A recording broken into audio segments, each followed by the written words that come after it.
Bienvenue dans Info Soir, voici les titres de cette édition.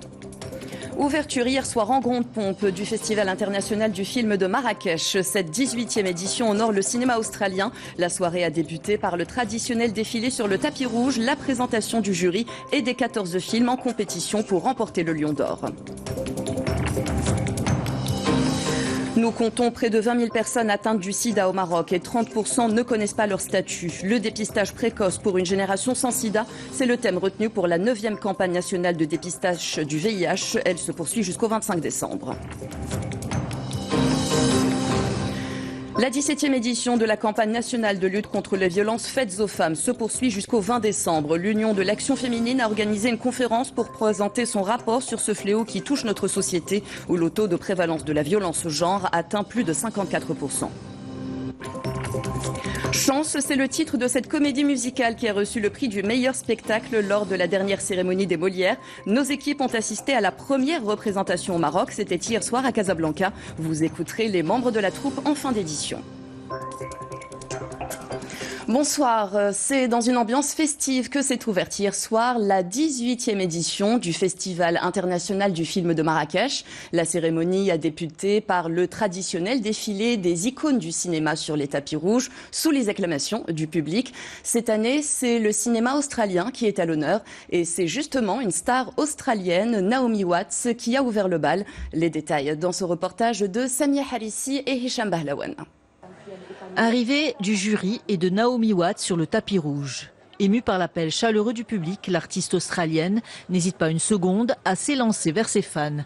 Naomi Watts accompagne la délégation du 7e art australien. C'est extraordinaire de se sentir connecté au reste du monde. Le monde devient de plus en plus petit et quand vous avez un festival comme celui-ci, on peut partager, se soutenir et soutenir nos industries cinématographiques. C'est vraiment excellent. Bain de foule également pour Tilda Swinton, la présidente du jury. Et puis, il y a les grands habitués du tapis rouge marrakchi, comme Marisa Berenson, fidèle au festival depuis 2001. Les stars égyptiennes, les têtes d'affiche du film marocain en compétition. Je viens tous les ans, j'adore le festival de Marrakech, je trouve que ça change, je trouve que ça évolue, qu'on a beaucoup plus le moyen de se rencontrer et il y a quelque chose aussi qui se fait qui s'appelle les Atlas Workshops, les ateliers de l'Atlas, ça c'est génial. Moi ça me rappelle toujours à chaque fois que je passe par là, je pense toujours à notre première édition en 2001 où j'ai présenté la clôture et donc là je me dis ça fait 18 ans. En fait j'étais enceinte de mon premier fils, là il a son bac cette année, il a 17 ans, donc ça me fait vraiment quelque chose et c'est toujours un bonheur de retrouver les amis, les artistes et aussi un bonheur de regarder des films qu'on ne connaît pas, on n'a pas l'occasion de voir surtout. Avec 99 films, dont 14 en compétition, des rencontres avec les stars, des ateliers de l'Atlas pour lancer et accompagner une nouvelle génération de cinéastes, un panorama du cinéma marocain, le Festival international du film de Marrakech contribue au rayonnement de la culture.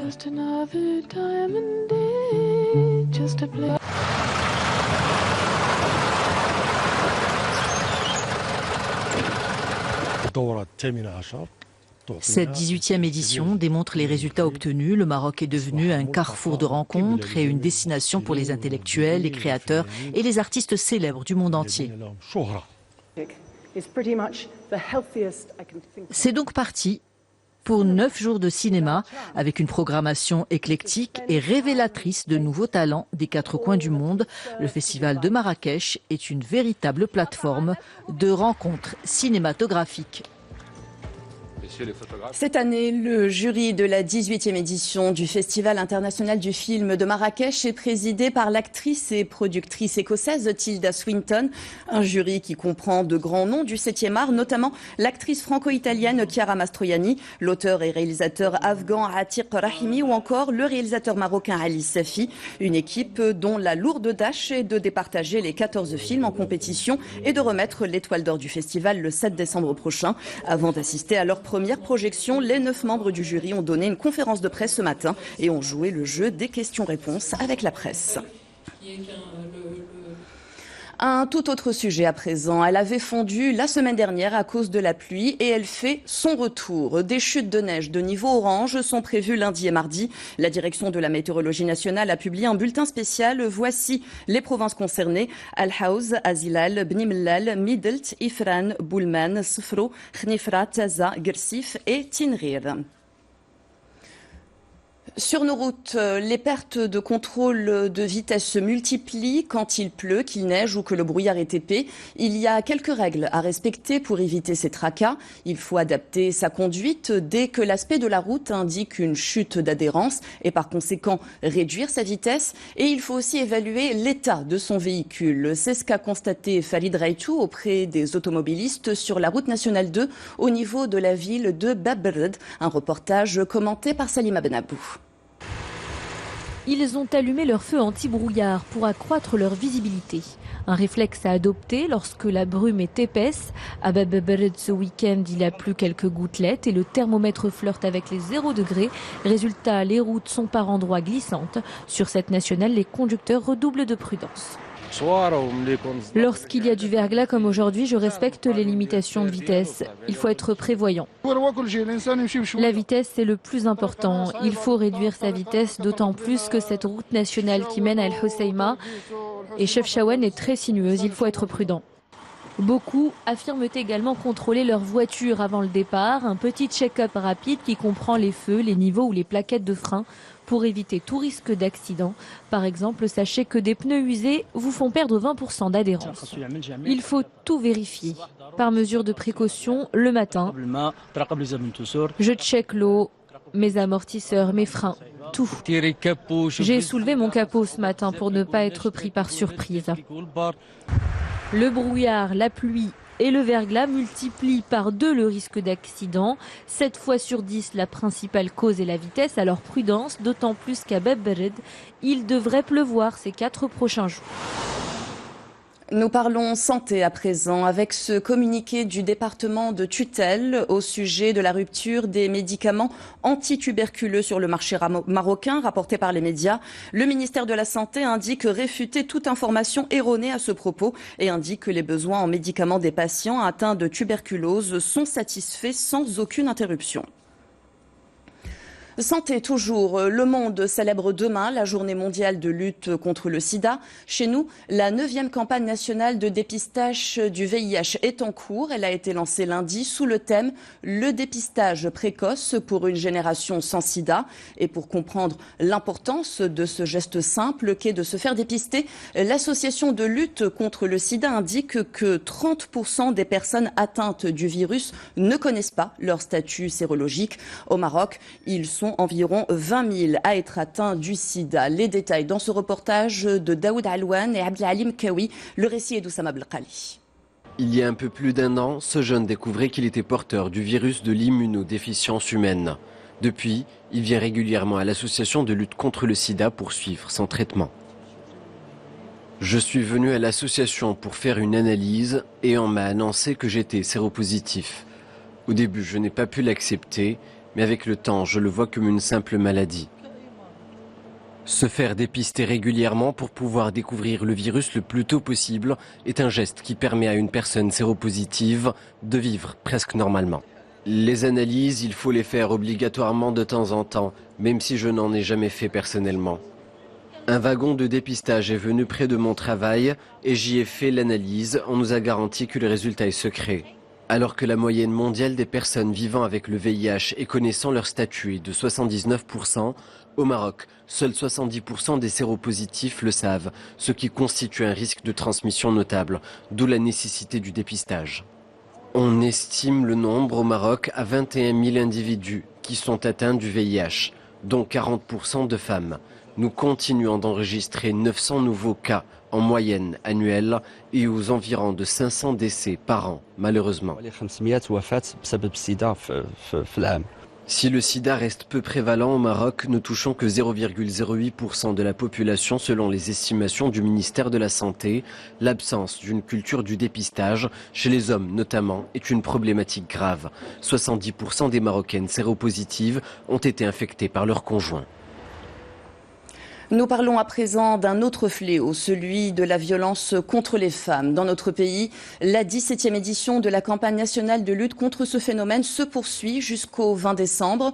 À Agadir, l'Union de l'Action féminine a organisé une conférence pour présenter son rapport sur cette question. Elle s'est tenue au centre An-Najda qui assure l'orientation juridique et l'accompagnement des victimes de violences. Le centre a reçu et pris en charge plus de 300 cas en l'espace d'une année. Un reportage de Hussein Ouzig et Rafiq Agoumad, commenté par Mamadou Di.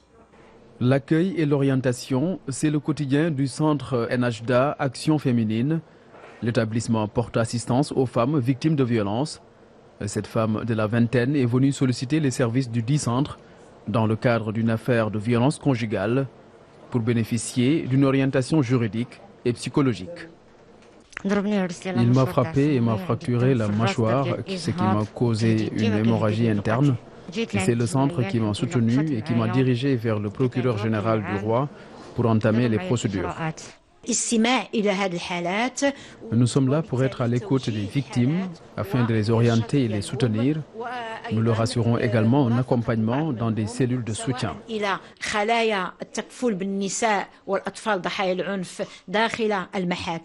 Le réseau établi un peu partout sur le territoire national a présenté son rapport annuel, un rapport qui fait état de plus de 370 femmes ayant fait recours au centre depuis novembre dernier, cela pour des faits de violence, surtout conjugales, lesquels revêtent un caractère plus complexe. Les conséquences des violences conjugales peuvent être très lourdes. Les premières victimes sont les enfants qui finissent par quitter l'école, s'adonner à la drogue ou à la prostitution. C'est vraiment un coût social. L'une des vocations du centre d'assistance aux femmes victimes de violences est de briser le silence sur la question, un fléau qui a causé plus de 87 000 victimes dans le monde en 2017. À l'étranger, un adolescent palestinien âgé de 16 ans a été inhumé aujourd'hui. Il a été tué hier par des tirs israéliens à Khan Younes, dans le centre de la bande de Gaza. 4 autres Palestiniens ont été blessés. Ils voulaient s'approcher de la barrière qui sépare l'enclave d'Israël. Dans cette zone, les manifestations réclamant le droit au retour se tiennent chaque semaine depuis mars 2018, mais elles ont été officiellement annulées hier. Depuis cette date, au moins 348 Palestiniens ont été tués par des tirs israéliens. En Irak, le mouvement de contestation a reçu un soutien de poids. La plus haute autorité religieuse chiite du pays a appelé le Parlement à remplacer le gouvernement de Adil Abdel Mahdi. L'hémicycle doit justement tenir une séance dès demain. En attendant, les manifestations quotidiennes se poursuivent. Les contestataires ont de nouveau coupé les routes qui mènent à Bagdad aujourd'hui. Ils sont descendus à Nasiriyah, Al-Hila, Al-Kout ou encore Kerbala pour réclamer la chute du régime. Salima Benabou. Au jet de pierre, les forces de l'ordre répondent par des tirs de gaz lacrymogène et grenades assourdissantes pour disperser la foule. Scène de chaos à Bagdad ou encore ici à Najaf, petite ville d'1 million d'habitants à 160 km au sud de la capitale. La révolte a littéralement embrasé tout le pays et ce malgré la démission annoncée du Premier ministre. La population souhaite un changement radical. La démission de Adil Abdel Mahdi ne résout pas le problème. Abdel Mahdi n'est qu'un pion capturé dans une partie d'échecs. Depuis le 1er octobre, premier jour de contestation, la révolte populaire a coûté la vie à 400 personnes, tombées sous les balles des forces de sécurité, dont plus de 40 tués jeudi dernier. La décision d'Abdel Mahdi intervient donc au lendemain de l'une des journées les plus violentes. Dans la foulée, le très puissant Ayatollah Ali Sistani, qui soutient les revendications des manifestants, a appelé les députés irakiens à retirer leur confiance au gouvernement. Abdel Mahdi doit présenter demain sa lettre de démission au Parlement. Retour au Maroc. Hakim Abdelmoumen renonce à se porter candidat à la présidence de la Confédération générale des entreprises du Maroc. Le président de la Fédération de l'automobile justifie son retrait de la course pour des raisons personnelles. Le PDG d'Induver Maroc a aussi lancé un appel à la mobilisation générale de toutes les forces vives de la CGEM pour qu'elle joue pleinement son rôle au service de l'entreprise et de l'économie. Rappelons que l'élection du président du patronat se déroulera le 22 janvier 2020, date de la prochaine Assemblée générale ordinaire et élective. Nous prenons la direction de Bni Mellal où l'huile d'olive est réputée pour son goût particulièrement fruité. La filière oléicole atteint à ce jour 86% des objectifs fixés à l'horizon 2020 avec une production prévue de 240 000 tonnes. La ville dispose de 4 unités modernes de concassage d'olives réalisées dans le cadre du plan Maroc Vert. Les détails dans ce reportage de Lehsen Houban et Adil Bouzgri. Les explications avec Mamadou Dié. À Bni Mellal, les oléiculteurs sont à pied d'œuvre pour la récolte au titre de la campagne 2019. La ville est l'une des 14 localités du pays où la filière oléicole occupe une place primordiale dans la production agricole. Une filière qui contribue à hauteur de 5% au PIB agricole national. La récolte démarre à partir du mois de septembre. Pour d'autres, c'est à partir d'octobre. Et elle se poursuit jusqu'à la fin du mois de janvier. Avec ses unités de transformation, Bni Mellal a augmenté ses capacités de production et d'extraction. Plus de la moitié de la production est transformée sur place. Nous essayons de valoriser notre production. Dans la région, nous avons 4 unités de traitement qui ont été acquises dans le cadre du plan Maroc Vert. 3 d'entre elles ont une capacité de traitement d'1,5 tonne par heure et une autre d'une capacité de traitement de 60 tonnes par jour.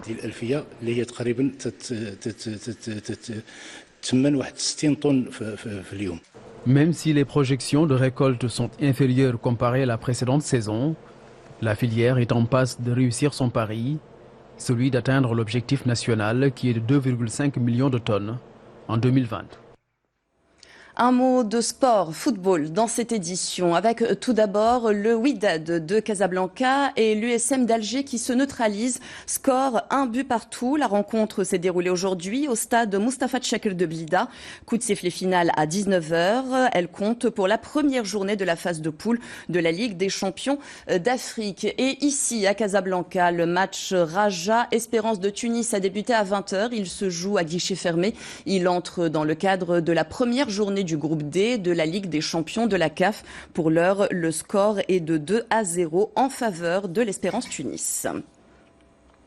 Nous terminons ce journal comme nous l'avons commencé avec de la culture pour vous parler d'un spectacle qui s'est joué hier soir à Casablanca et pour la première fois au Maroc après plus d'1 millier de représentations en France. Chance, c'est le titre de cette comédie musicale qui se déroule dans un cabinet d'avocats où les employés préfèrent jouer au loto que de s'occuper des affaires pénales. Chance a reçu le prix du meilleur spectacle lors de la dernière cérémonie des Molières. Rita Saha et Mohamed Badawi ont rencontré les membres de la troupe hier soir. Reportage. Mademoiselle Fleury, aujourd'hui débute mon stage dans votre cabinet. Dans ce cabinet d'avocats parisien, la stagiaire, les assistants, les associés et le grand patron sont complètement déjantés. En musique et en chanson, chacun raconte sa journée et son histoire, jusqu'au jour où ils remportent tous ensemble le gros lot au loto et partagent leurs émotions ainsi que leurs futurs projets dans cette comédie musicale remplie de bonne humeur. Je crois que c'est ça qui marche le plus dans ce spectacle. Chance, c'est d'abord de la bonne humeur et de la sincérité. C'est un spectacle vrai. Et ça, je crois que le public aime ça. Alors moi, je joue le rôle d'une stagiaire qui s'appelle Nina Fleury, qui arrive dans ce cabinet d'avocats et personne ne la regarde. Donc elle essaye de se faire remarquer. Ça fait plus de 10 ans. Voilà, j'étais jeune à l'époque et je joue toujours le rôle de la stagiaire. Bienvenue mademoiselle, et s'il y a du travail à l'appel. C'est en 2001 que Chance voit le jour et sera jouée plus de 1000 fois dans l'Hexagone pendant 8 ans. Depuis quelques mois, la comédie a repris de plus belle et a même été sacrée meilleur spectacle musical lors de la cérémonie des Molières cette année. Une pièce jouée pour la première fois dans le Royaume.